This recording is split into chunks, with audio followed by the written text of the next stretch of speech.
ஒரு நாள் உயரமான பாறைமலையின் உச்சியில் ஒரு வேடனின் வலையில் சிக்கி தவித்துக் கொண்டிருந்தது ஒரு கழுகு. அந்த வழியாக வந்த ஒரு சிறுவன் அந்த பறவையின் துயரத்தைக் கண்டு அவன் மனம் உருகியது.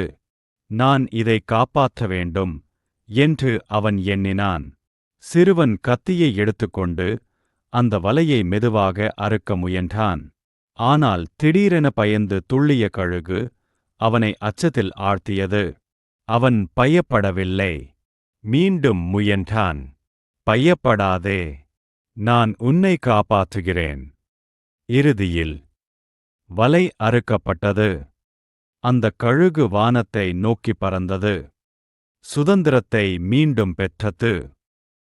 ஆனால் அதே தருணத்தில் சிறுவன் சமநிலை இழந்து மலையின் உச்சியிலிருந்து கீழே விழுந்தான்.